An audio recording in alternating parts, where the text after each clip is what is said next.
ಮಹಾರಾಷ್ಟ್ರದ ಪಶ್ಚಿಮ ಘಟ್ಟ ಪ್ರದೇಶದಲ್ಲಿ ಮಳೆಯ ಅಬ್ಬರ ಬಹಳ ಜೋರಾಗಿದೆ. ಕೃಷ್ಣಾ ನದಿ ನೀರು ಮುಳುಗಿದ ಎರಡು ದೇವಸ್ಥಾನಗಳು, ಕೃಷ್ಣಾ ನದಿ ನೀರಿನಲ್ಲೇ ಮುಳುಗಿದ ಎರಡು ದೇವಸ್ಥಾನ ನೋಡ್ತಾ ಇದ್ದೀವಿ. ಅದರ ದೃಶ್ಯಾವಳಿಗಳೇ ಇದು. ಕೃಷ್ಣಾ ನದಿಯ ಪಾತ್ರದಲ್ಲಿ ಇರುವಂಥ ದೇವಸ್ಥಾನಗಳು, ಎರಡು ದೇವಸ್ಥಾನಗಳು. ಒಂದು ಕೊಪ್ಪರದ ಶ್ರೀ ಲಕ್ಷ್ಮೀ ನರಸಿಂಹಸ್ವಾಮಿಯ ದೇವಾಲಯ, ಮತ್ತೊಂದು ಗುಂಡಿನ ಬಸವೇಶ್ವರ ದೇವಸ್ಥಾನ ನೀರಿನಲ್ಲಿ ಮುಳುಗಡೆಯಾಗಿದೆ. ಬಸವಸಾಗರ ಡ್ಯಾಮ್ನಿಂದ 1,90,332 ಕ್ಯೂಸೆಕ್ಸ್ ನೀರನ್ನ ಹೊರಹರಿವು ಬೀಳಾಗ್ತಾ ಇದೆ. ಜಲಾಶಯಕ್ಕೆ 2,10,000 ಕ್ಯೂಸೆಕ್ ನೀರನ್ನ ಒಳಹರಿವು ಬರ್ತಾ ಇರುವಂಥ ಕಾರಣ 1,90,332 ಕ್ಯೂಸೆಕ್ ನೀರನ್ನ ಹೊರಹರಿವು ಮಾಡಲಾಗ್ತಾ ಇದೆ.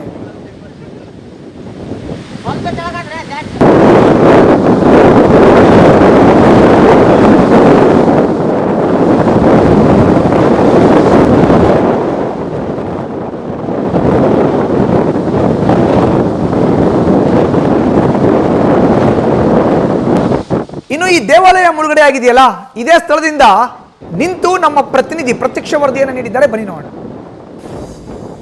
ಮಹಾರಾಷ್ಟ್ರದಲ್ಲಿ ಸುರಿತಾ ಇರುವಂತಹ ಮಹಾಮಳೆಯಿಂದಾಗಿ ದೇವರಿಗೂ ಸಹ ಜಲ ದಿಗ್ಬಂಧನ ಉಂಟಾಗ್ತಾ ಇದೆ.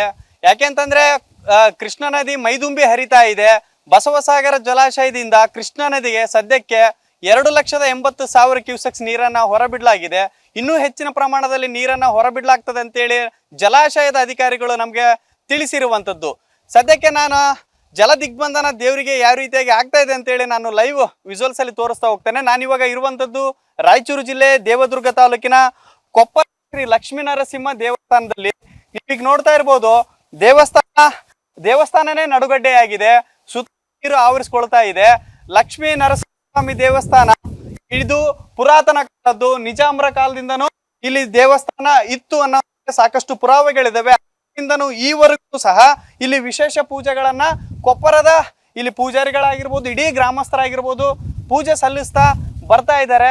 ಸಾಕಷ್ಟು ಹಳೆಯ ಕಾಲದಿಂದನೂ ಈ ಒಂದು ಏನು ದೇವಸ್ಥಾನ ಇದೆಯಲ್ಲ ಪ್ರಸಿದ್ಧಿಯನ್ನ ಪಡೆದಿದೆ. ಈ ಒಂದು ದೇವಸ್ಥಾನಕ್ಕೆ ಕೇವಲ ಇಲ್ಲಿನ ಲೋಕಲ್ ಅಲ್ಲ, ಇಡೀ ದೇಶದಿಂದನೇ ಬೇರೆ ಬೇರೆ ರಾಜ್ಯಗಳಿಂದನೂ ಸಹ ಸಹಸ್ರ ಭಕ್ತರು ಬಂದು ಇಲ್ಲಿ ದೇವರ ದರ್ಶನವನ್ನ ಪಡೆಯುವುದು ಪ್ರತೀತಿ. ಆದ್ರೆ ಸದ್ಯಕ್ಕೆ ಕೃಷ್ಣಾ ನದಿಯಲ್ಲಿ ಅತಿ ಹೆಚ್ಚಿನ ಪ್ರಮಾಣದಲ್ಲಿ ನೀರು ಹರಿವು ಇರುವುದರಿಂದ ಸದ್ಯಕ್ಕೆ ದೇವರಿಗೂ ಸಹ ಜಲ ದಿಗ್ಬಂಧನ ಉಂಟಾಗಿದೆ. ಇಲ್ಲಿ ಸಾವಿರಾರು ಭಕ್ತರು ಸಹ ದಿನನಿತ್ಯ ಬರ್ತಾ ಇದ್ರು. ಆದ್ರೆ ಸದ್ಯಕ್ಕೆ ನೀರಿನ ಹರಿವಿನ ಪ್ರಮಾಣ ಹೆಚ್ಚಿರೋದ್ರಿಂದ ಸದ್ಯಕ್ಕೆ ಭಕ್ತರ ಸಂಖ್ಯೆನೂ ಸಹ ಇಲ್ಲಿ ಕಡಿಮೆ ಆಗಿದೆ. ಶ್ರೀ ಲಕ್ಷ್ಮೀ ನರಸಿಂಹ ದೇವಸ್ಥಾನ ವೆರಿ ಫೇಮಸ್ ಇದು ನಮ್ಮ ಈ ಭಾಗದಲ್ಲಿ. ಆದ್ರೆ ಸದ್ಯಕ್ಕೆ ನೀರು ಬಂದಿರೋದ್ರಿಂದ ಇಲ್ಲಿನ ಜನರು, ಇಲ್ಲಿನ ಗ್ರಾಮಸ್ಥರು, ಹಿರಿಯರು ಏನ್ ಹೇಳ್ತಾರೆ ಅಂತ ಹೇಳಿ ಅವ್ರ ಹತ್ರ ನಾನು ಮಾತಾಡಿಸ್ತಾ ಹೋಗ್ತೀನಿ. ಸರ್, ಇದು ಎಷ್ಟು ನೀರು ಬರ್ತದೆ ಸರ್ ಪ್ರತಿ ವರ್ಷ ಇಲ್ಲಿ? ಪ್ರತಿ ವರ್ಷ ನೋಡ್ರಿ ಸರ್ 3 ಲಕ್ಷ 4 ಲಕ್ಷ ತನಕ ಬರ್ತದೆ ಸರ್. ಅಲ್ಲ, ಈಗ ಎಲ್ಲಿವರೆಗೂ ನೀರು ಬರ್ಬೋದ್ರಿ? ಇದು ದೇವಸ್ಥಾನ ಮುಳುಗಿದ್ದು ಯಾವ್ದಾದ್ರು ಇತಿಹಾಸ ಇದೆನಾ? ದೇವಸ್ಥಾನ ಮುಳುಗಿದ್ದು ನೋಡ್ರಿ 2009ರಲ್ಲಿ ಈ ದೇವಸ್ಥಾನದಾಗೆಲ್ಲ ದೇವರು ಮುಳುಗಿದ್ರು ರೀ. ಎಲ್ಲ ನೀರು ಪೂಜೆ ಕೂಡ ಇದ್ದಿಲ್ಲ. ಅಲ್ಲಿ ಒಂದು ಕಂಬ ಆದ್ರೆ ಹೊರಗ, ಆ ಕಂಬಕ್ಕೆ ಪೂಜೆ ಮಾಡಿ ಹೋಗೋದು ನೋಡಿವ್ರು. ಸಾಗರ ಜಲಾಶಯದಿಂದ ಅತ್ಯಧಿಕ ಪ್ರಮಾಣದಲ್ಲಿ ನೀರು ಹರಿಬಿಡ್ತಾ ಇರೋದ್ರಿಂದ ಕೇವಲ ದೇವರಿಗೂ ಸಹ ಜಲ ದಿಗ್ಬಂಧನ ಮಾತ್ರ ಅಲ್ಲ, ಇಲ್ಲಿನ ರೈತರ ಪಂಪ್ ಸೆಟ್ಗಳು ಹರ್ಕೊಂಡು ಹೋಗಿದಾವೆ ಅಂತ ಹೇಳ್ತಾ ಇದ್ದಾರೆ.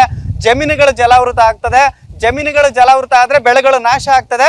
ನಾಶ ಆದಂತಹ ಬೆಳೆಗಳಿಗೆ ಏನಾದ್ರೂ ಅಧಿಕಾರಿಗಳು ಸೂಕ್ತ ಒಂದು ಪರಿಹಾರವನ್ನು ಸಹ ಇಲ್ಲಿನ ಅಧಿಕಾರಿಗಳು ನೀಡಬೇಕು ರೈತರಿಗೆ ಅನ್ನುವಂತಹ ಒಂದು ಅಳಲನ್ನು ಸಹ ಕೊಪ್ಪರದ ಗ್ರಾಮಸ್ಥರು ವ್ಯಕ್ತಪಡಿಸ್ತಾ ಇದ್ದಾರೆ. ಕ್ಯಾಮ್ರಾ ಪರ್ಸನ್ ಹನುಮಂತ ಜೊತೆ ಶ್ರೀಕಾಂತ್ ಸಾವೂರು, ನ್ಯೂಸ್ ಫಸ್ಟ್, ಕೊಪ್ಪ.